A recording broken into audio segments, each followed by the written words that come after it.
തമ്മിൽ ഭാരങ്ങളെ ചുമപ്പീൻ. ആ കർത്താവിന്റെ ന്യായപ്രമാണമാകുന്നു എന്ത് തമ്മിൽ അതേ ഭാരങ്ങൾ ചുമക്കുവാൻ. സ്തോത്രം. അതേ പഴയ നിയമത്തിൽ അതേ ആരാധിക്കുമ്പോൾ ദൈവാത്മാവ് ഒരു വാക്യം ഓർപ്പിച്ച് കയീനോട് ദൈവം ചോദിച്ചു, നിന്റെ അനുജൻ എവിടെ? കയീൻ ഉടനെ ദൈവത്തോട് പറയാണ്, അവൻ എവിടെ ആയിരിക്കും എനിക്കറിയില്ല, ഞാൻ അവൻ്റെ കാവൽക്കാരനാണോന്ന്. അതേ നമ്മൾ കാവൽക്കാരാ. സ്തോത്രം. പാസ്റ്റർ പറഞ്ഞൊരു കാര്യത്തോട് ഞാൻ ഉറപ്പായിട്ട് പറയട്ടെ, ഓണം ആഘോഷിച്ചാൽ മുകളിലേക്ക് പോകില്ല ആരായാലും. പാസ്റ്ററിന് സഭാ പാസ്റ്റർ ആയതുകൊണ്ട് അത്രയും മാത്രം പറഞ്ഞു. ഞാൻ അല്ലാതെ പറയട്ടെ, ഓണത്തിൻ്റെ ഒരു ലഡ്ഡു കഴിച്ചാൽ, ലഡ്ഡു അലക്കട്ടെ എന്ത് തന്നെ, ഒരു ഉപ്പേരി ഉണ്ടാക്കിയാലോ കഴിച്ചാലോ സ്വർഗത്തിൽ പോകില്ല, ഉറപ്പാ. സ്തോത്രം. അത് ഉറപ്പ് ഞാൻ പറയുന്നു. അതുകൊണ്ട് പതിയെ ആൾക്കാർ ഇന്നും വെള്ളിയാഴ്ച സാർ ഞാൻ ആദ്യമായിട്ട് ഫെബ്രുവരി മാസം മുതൽ ഇന്നേ വരെ വന്നിട്ട് ആദ്യമായിട്ട് ഇത്രയും കുറവ് ആൾക്കാരെ കാണുന്നത്. ഇന്നാണ് കുട്ടികൾക്ക് അവധിയാണ്. പക്ഷേ സ്തോത്രം പലരും ഓരോ കാര്യങ്ങൾക്ക് വേണ്ടി പോയിരിക്കുക. ഇന്ന് കുട്ടികൾക്കെല്ലാം ഓണത്തിന് ആഘോഷം സ്കൂളിൽ നടക്കുന്നത്.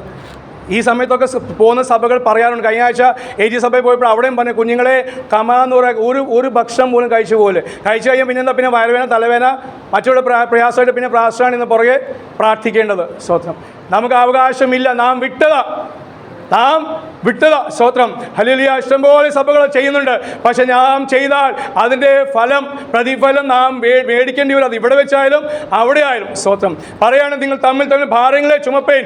അതേ കയീൻ ചോദിച്ചോലെ, ഹല്ലേലൂയ, നിന്റെ സഹോദരൻ നിന്റെ സഹോദരി ആ കുടുംബം ഈ വെള്ളിയാഴ്ച എവിടെ പോയെന്ന് ചോദിക്കുമ്പോൾ, അയ്യോ കർത്താവ് എനിക്കറിയില്ല, എനിക്ക് അവരായിട്ടൊരു ബന്ധവും ഇല്ല എന്ന് പറയാനല്ല. സ്തോത്രം.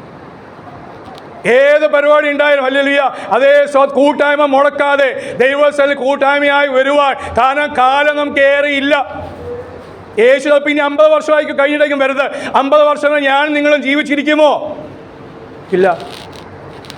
ഇവിടെ നിന്ന് ഇറങ്ങി പോകുമ്പോൾ ഞാൻ ജീവിച്ചിരിക്കുമോ? ഞാൻ അവിടെ കുഴഞ്ഞു വീണ് മരിച്ചാലോ? സ്വന്തം പോകാതിരിപ്പാൻ പിശാച് നമ്മളെ കുരുക്കുന്നു. അവനെ കുരുക്കുന്നെന്ന് അറിയണമെങ്കിൽ തമ്മിൽ ഭാരങ്ങളെ ചുമക്കണം. വേദന, ഒരു ആത്മഭാരം ഉണ്ടാകണം. Praise the Lord. ആർക്ക് വേണ്ടി? സ്വന്തം സഹോദരന്മാർക്ക് വേണ്ടി, സഭയിലായിരിക്കുന്ന കൂട്ടുവിശ്വാസിക്ക് വേണ്ടി, പാസ്റ്റർമാർക്ക് വേണ്ടി, മാത്രമല്ല ദേശത്തെ നിവാസികൾക്ക് വേണ്ടി. നമ്മളതെല്ലാം ചെയ്യുന്നവരാണ്. പക്ഷേ ഞാൻ ജസ്റ്റ് ഓർപ്പിച്ചെന്നുള്ളൂ. പത്രോസ് പറഞ്ഞല്ലേ, നിങ്ങൾക്ക് എല്ലാ കാര്യം അറിയാം, പക്ഷേ നിങ്ങളുടെ ഹല്ലേലൂയ ഓർമ്മയെ അന്ന് പുതുക്കുന്നതേ ഉള്ളൂ. സ്വന്തം. അതിന് 1-ാം വാക്യം നമ്മൾ വായിക്കുന്നത്, അതേ ഭാരങ്ങൾ ചുമക്കണമെങ്കിൽ അത് 1 മുതൽ 8 വാക്യങ്ങൾ ഉണ്ടെങ്കിലും അതെല്ലാം വായിപ്പിക്കാൻ ആഗ്രഹിക്കുന്നു. 1-2 വാക്യം മാത്രം വായിച്ച് ഇരിപ്പാൻ ആഗ്രഹിക്കാം. വായിക്കാം. 1-ാം വാക്യം.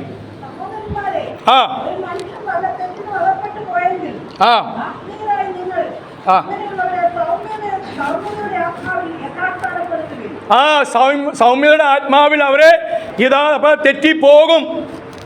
പക്ഷെ ആത്മീയരായ നിങ്ങൾ, പൗലോസ് നിങ്ങൾ എന്താണ്? ആത്മീയരാകുന്നു. ഒന്നും കൂടെ ചേർത്ത് പറയും. വായിക്കാം. റോമർ 15:1 പൗലോസ് പറയാം, നിങ്ങൾ ശക്തരാകുന്നു. റോമർ 15:1 ശക്തരായ നാം, റോമർ 15:1 ശക്തരായ നാം അശക്തർ. ഇപ്പം എല്ലാവരും ശക്തന്മാരല്ല. എല്ലാവർക്കും 1 മണിക്കൂർ ആത്മാവിൽ ആരാധിക്കാൻ പറ്റില്ല. അപ്പം അങ്ങനെയുള്ളവർ എന്ത് ചെയ്യണം? ശക്തരായ നാം, ബലവാന്മാരായ നാം, ആത്മീയരായ നാം അവരെ ഒന്ന് താങ്ങണം, അവരെ ഒന്ന് സഹായിക്കണം ആത്മീയത്തിൽ വളർച്ച പ്രാപിപ്പാൻ. സ്തോത്രം. മടങ്ങി ഗ്രാഹത്തിലേക്ക് വരാം. അപ്പോൾ എന്ത് ചെയ്യണം? അതായത് നിങ്ങൾ ഭാരങ്ങൾ ചുമക്കുമ്പോൾ അതേ പിന്മാറ്റക്കാരെ ഓർക്കണം, തളർന്നവരെ നിങ്ങൾ ഓർക്കണം, ആത്മീയത്തിൽ ക്ഷീണിച്ചിരിക്കുന്ന സഹോദരന്മാരെ നിങ്ങൾ ഓർക്കണം, ആത്മാവിൽ ബലപ്പെടുത്തണം. നിങ്ങൾ ആദ്യം അവർക്ക് വേണ്ടി പ്രാർത്ഥിക്കണം, പിന്നെ പോയി കാണണം. സ്തോത്രം. അതിന് 3-ാം വാക്യം.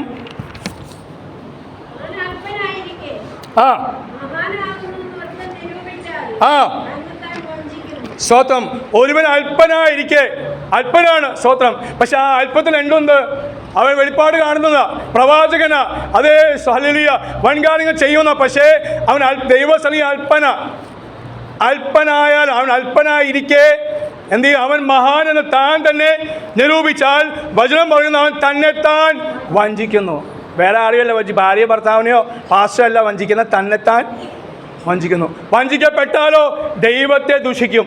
ദൈവത്തെ ദുഷിച്ചാലോ പോകില്ല. അവിശ്വാസം കടന്നു വരും. ആ അവിശ്വാസ നിമിത്തം അതേ സ്വർഗരാജ്യത്തിൽ പോകാൻ സാധിക്കില്ല. സ്വന്തം. അപ്പോൾ അല്ലെങ്കിൽ എന്താണ്? ഭാരങ്ങൾ ചുമക്കുമ്പോൾ അത് ഇങ്ങനെയുള്ളൊരു ഓർത്ത് ഭാരം ചുമക്കാൻ കർത്താവിന്റെ ആത്മാവ് നമ്മൾ ആഗ്രഹിക്കും. 4-ാം വാക്യം.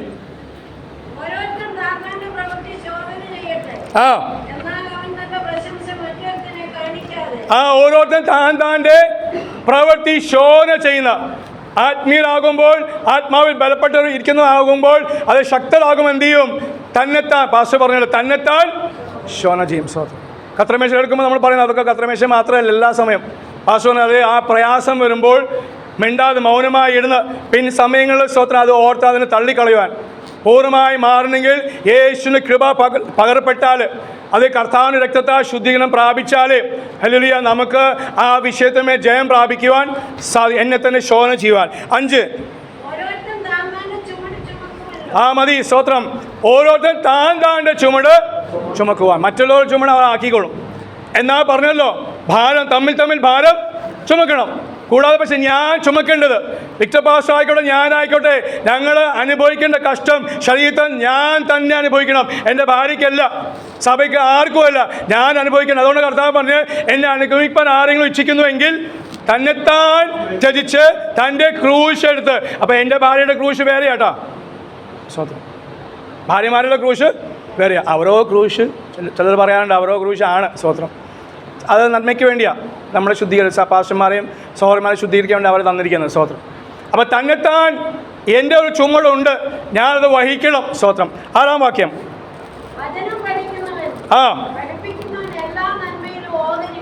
സ്തോത്രം. അത് നമ്മളെ പഠിപ്പിക്കുന്നവർ, നമുക്കൊരു വാക്യം അല്ലെങ്കിൽ ഒരു വചനം, ഒരു ആലോചന തരുന്നവർക്ക് എന്നും പറഞ്ഞാൽ എല്ലാവരും ആലോചന കേൾക്കാൻ വേണ്ടിയല്ല.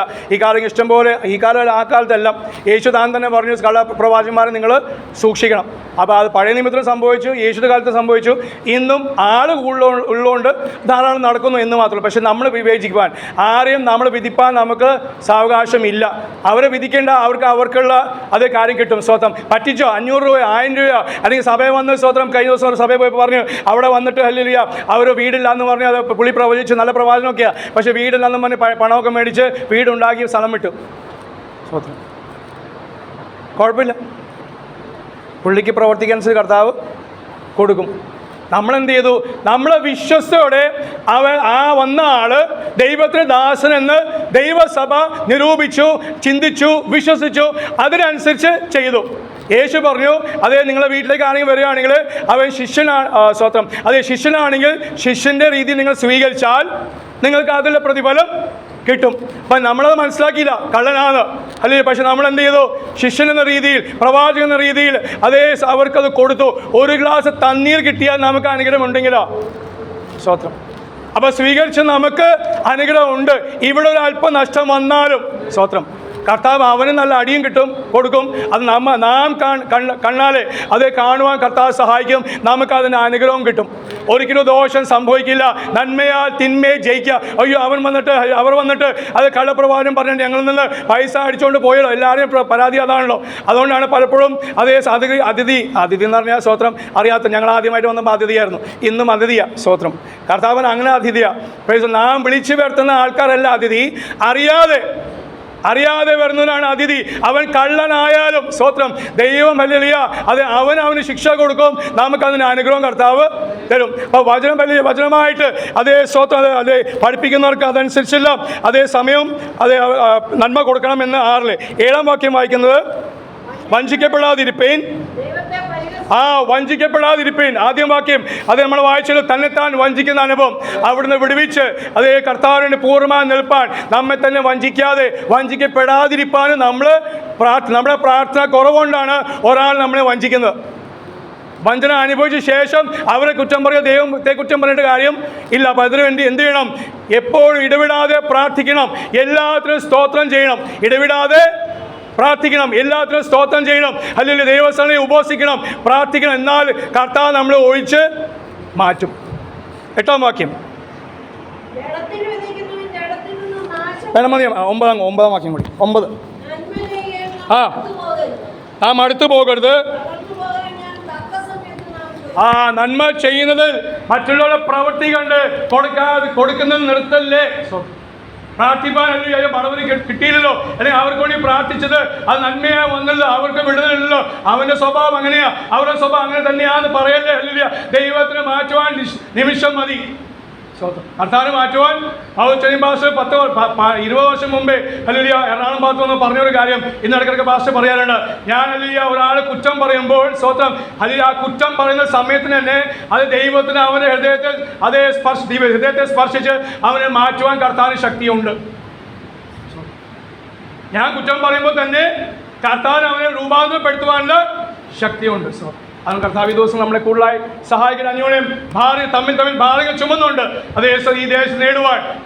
കർത്താവ് ഇത്രയും പ്രാർത്ഥിച്ചല്ലോ, ഇത്രയും വർഷം ഞങ്ങൾ അധ്വാനിച്ചു, പല കാര്യം ഞങ്ങൾ ഈ ദേശത്ത് ചെയ്തു. 10 പ്രാവശ്യം അറിയിച്ചു, അല്ല 15-ാം പ്രാവശ്യം അറിയിക്കി, 12-ാം പ്രാവശ്യം അറിയിക്കി, സുവിശേഷം അറിയിക്കി. അത് വിഘ്നമില്ല, അത് തടസ്സമില്ലല്ലോ. എത്ര വേണ്ടി നമുക്ക് അറിയിക്കാം. സാവകാശം ദൈവസഭയ്ക്ക് കർത്താവ് തന്നിട്ടുണ്ട്.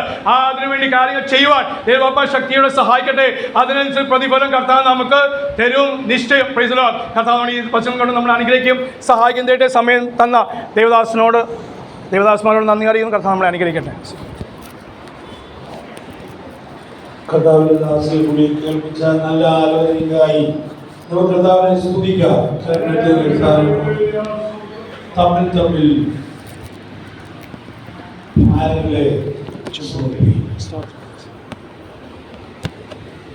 ദൈവസന്നിധിയിൽ ഭാരമില്ലാത്തവരാരുമില്ല, പ്രതികൂലങ്ങളില്ലാത്തവരില്ല, പ്രതിസന്ധികളില്ലാത്തവരില്ല. ഒന്നല്ലെങ്കിൽ വേറൊരു രീതിയിൽ എല്ലാവർക്കും ഭാരവും പ്രയാസവും പ്രതിസന്ധികളും ഒക്കെ ഉള്ളവരാണ്. എന്നാൽ അത് ഷെയർ ചെയ്തു കഴിഞ്ഞാലോ മറ്റുള്ളവരോട് പറഞ്ഞു കഴിയുമ്പോൾ തന്നെ ഒരു ആശ്വാസമാണ്. ഈ നാളുകളിൽ പറയാൻ പേടിയുമാണ്. പഴയ കാലങ്ങളിലാണെങ്കിൽ ആളുകള് ദൈവമക്കള് തമ്മിൽ ഭാര്യകൾ അങ്ങോട്ടും ഇങ്ങോട്ടും പറഞ്ഞ് പ്രാർത്ഥിക്കുമായിരുന്നു. പക്ഷേ ഇന്ന് നമ്മുടെ ഒരു ഭാരം അല്ലെങ്കിൽ നമ്മുടെ ഒരു വിഷയം വേറൊരാളോട് പറഞ്ഞു കഴിഞ്ഞാൽ എന്താ സംഭവിക്കുന്നത്? പ്രാർത്ഥിക്കുന്നതിന് പകരം പരിഹസിക്കും. ഇന്നിവിടെ പറയുന്ന കാര്യം നമ്മൾ വീട്ടിൽ ചെല്ലുന്നതിന് മുമ്പ് അവിടെ ഇവിടെയൊക്കെ ചെന്ന് കഴിയും. ഗൾഫിലും അമേരിക്കയിലും കാനഡയിലും ഓസ്ട്രേലിയയിലും ഒക്കെ ചെന്ന് കഴിയും. അതുകൊണ്ട് ആരും പറയാൻ ആഗ്രഹിക്കുന്നില്ല. എന്നാൽ പഴയ കാലം അതല്ലായിരുന്നു. കുടുംബവിശ്വാസികൾ തമ്മിൽ എന്തെങ്കിലും ഒരു വിഷയമുണ്ടെങ്കിൽ അവര് പറഞ്ഞ് ആ വിഷയത്തിന് വേണ്ടി പ്രാർത്ഥിക്കുമായിരുന്നു. കഴിഞ്ഞ കാലങ്ങളിൽ ദൈവത്തിന് വേണ്ടി നിന്നവരുടെ ജീവിത അനുഭവങ്ങളായിരുന്നു കൂടുതൽ ദേവദാസന്മാരുടെ പങ്കുവച്ചത്. ഇന്നലെ രാത്രിയിലൊരു ഞാൻ ഒരു 11:15 കഴിഞ്ഞു കിടക്കാൻ പോകാമെന്ന് വിചാരിച്ചപ്പോൾ കാനഡയിൽ നിന്നൊരു ദേവദാസനെ വിളിച്ചു. പക്ഷേ ഇന്ന ആളിനെ അറിയുമോ? ഞാൻ പറഞ്ഞ ഓർമ്മയില്ല. കാര്യങ്ങളൊക്കെ ഇങ്ങനെ പറഞ്ഞ് വന്നു കഴിഞ്ഞപ്പോൾ ചെറിയൊരു ഓർമ്മ വന്നുവെങ്കിലും കാര്യമായിട്ട് ആ വ്യക്തിയെ കുറിച്ച് എനിക്കൊരു അറിവ് അങ്ങോട്ട് കിട്ടിയില്ല. ഇന്ന് രാവിലെ ഞങ്ങളുടെ ലിബിയിലുണ്ടായിരുന്ന കർത്താവിദാസനെ വിളിച്ചിട്ട് ഞാൻ ചോദിച്ചു, ഇന്ന ആളെ ഓർമ്മയുണ്ടോ? അന്നേരം ഞങ്ങൾ മുമ്പിൽ ആ വിഷയം ഇങ്ങനെ സംസാരിച്ചിട്ട് പറഞ്ഞു, പാസ്റ്ററെ, ലിബിയയിൽ വേലയ്ക്ക് അടിസ്ഥാനമിടാൻ ഒത്തിരി തല്ലുകൊണ്ട് ഒരു സഹോദരിയാണ്.